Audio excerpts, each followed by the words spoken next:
화제가 된 사건, 사고 소식 짚어보는 아침의 이슈 시간입니다. 네, 계속해서 정혁진 변호사, 장현주 변호사와 함께 자세한 이야기 나눠보도록 하겠습니다. 안녕하세요.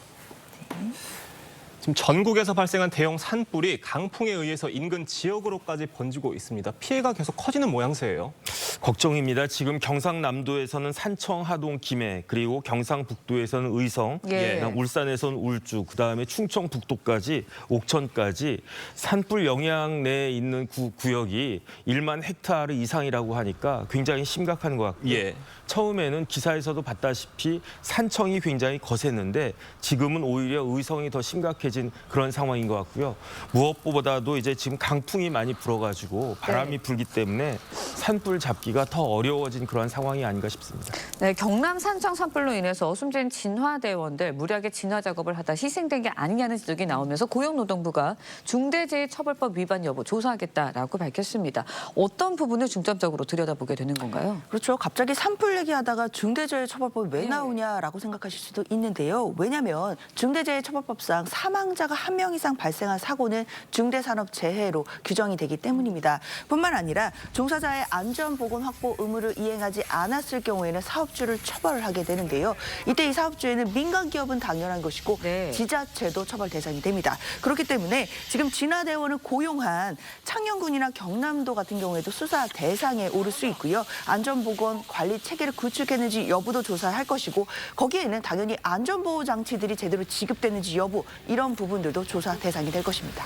이번 산청 산불로 인해 숨진 진화대원 3명이 모두 60대인 것으로 알려졌습니다. 이분들이 소방대원분들이 아니시잖아요. 지금 비전문성, 고령화 이런 부분들이 문제로 지적이 되고 있는데 어떻게 보세요? 그 4분이 순직하셨는데요. 그중에 3분이 진화대원인데 60대라고 해요. 그다음에 나머지 1분은 인솔했던 공무원인데 그런데 전국적으로 진화대원이 한 10,000명 가까이 되는데 평균 나이가 61세라고 합니다. 그다음에 그중에 65세 이상인 분들도 3분의 1 정도인데 왜 이렇게 나이가 있으신 분들이 진화대원에 많이 있는가? 제가 봤을 때는요. 우리나라 농촌 자체가 고령화되어 있기 때문에 불가피한 측면이 있었던 것이 아닌가. 또 그런 분들이니까 아무래도 전문성도 부족할 수밖에 없는 것이 아닌가. 그러니까 산불도 산불이지만 이렇게 희생당하는 그런 위험도 굉장히 크기 때문에 대책이 필요하다. 더군다나 지금 우리나라는 매년 연례적으로 대형 산불이 일어나고 있는 그런 상황 아니겠습니까? 대책이 꼭 있어야 되겠다는 생각이 듭니다. 네, 그리고 또 안타까운 부분이요. 이번에 전국에서 발생한 산불 대부분이 실화인 것으로 파악이 되고 있습니다. 그러니까 사람의 부주의로 인한 화재였다는 거예요. 그렇죠. 그러니까 실화, 그러니까 실수로 화재가 났다라는 것인데 그것에 비해서는 결과가 너무나 엄청납니다. 특히 21일에 경남 산천에서 발생한 산불은 예초기로 잡초를 제거하던 중에 불티가 튀어서 지금 발생한 불로 추정하고 있고요. 경찰에서는 혹시 다른 원인이 있는지까지도 조사하고 있습니다. 22일 경북 의성에서 발생한 산불은 50대 성묘객이 실화, 그러니까 실수로 불을 낸 것으로 파악하고 있는데요.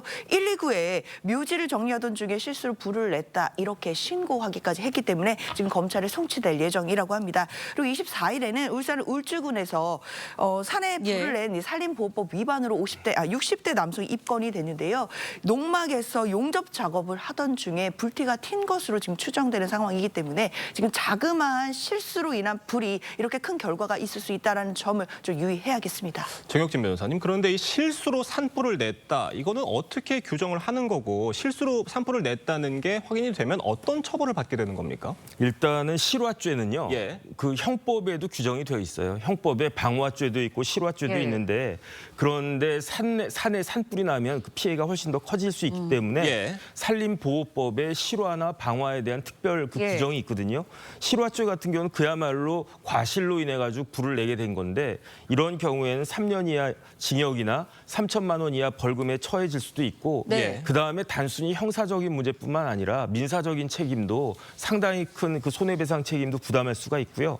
그다음에 더 문제가 되는 거는 만약에 일부러 불을 지르는 경우도 있단 말이죠. 이게 방화됐을 때에는 이때에는 그 불을 낸 산이 자기 소유이냐 아니면 산림보호구역이냐 이런 부분에 따라 달라지는데 자기 소유 그 산에다가 불을 낸 경우에도 1년 이상 징역, 10년 이하 징역에 처해질 수가 있고요. 그다음에 그다음에 산림보호구역에 방화를 한 경우에는 7년부터 15년까지 징역에 처해질 수 있으니까 그러니까 이런 부분들에 대해서는 예. 정말로 실수로라도 불을 내면 안 된다. 이런 경각심이 있어야 될 것 같습니다. 네, 저희가 다음 소식도 짚어보겠습니다. 앞서 전해드렸듯이 서울 강동구의 한 도로에서 대형 땅꺼짐이 발생을 했습니다. 땅꺼짐이 발생한 순간에 도로 위에 차량들도 있었다고 합니다. 굉장히 위험한 순간이었던 것 같아요. 그러니까 24일이니까 어제 예. 아니었습니까? 어제 18시 31분이니까 저녁 한 6시 반쯤이었는데 예. 명일동이었어요. 명일동이면 강동구 명일동이면 시내 한복판이나 마찬가지인데 예. 폭이 20m 곱하기 18m, 깊이도 20m 상당의 싱크홀이 갑자기 생긴 겁니다. 그래서 가던 오토바이가 싱크홀 안으로 예. 매몰이 돼가지고 그 운전자가 매몰이 되어 있고요. 그다음에 그 달리던 자동차 카니발 승용차도 잘못하면 빠질 뻔하다가 튕겨져 나와가지고 간신히 그 큰 화를 면했다. 이러한 그 내용인 것 같습니다. 네, 땅꺼짐 범위가 계속 커지고 있기 때문에 구조 작업에 난항을 겪는 것으로도 전해지고 있습니다. 먼저 소방 당국의 발언부터 들어보시죠. 지금 구조 전문가의 의견을 받아서 활동 범위를 좀 더 뒤로 후퇴해달라라는 의견이 있어서 지금 옆으로 통행 중이던 그 도로를 막겠습니다. 통행을. 시간이 약 1시간 전보다 지금 싱크홀이 약간 더 커졌습니다. 상부 부분이 좀 떨어져갖고 좀 커진 상태이고요.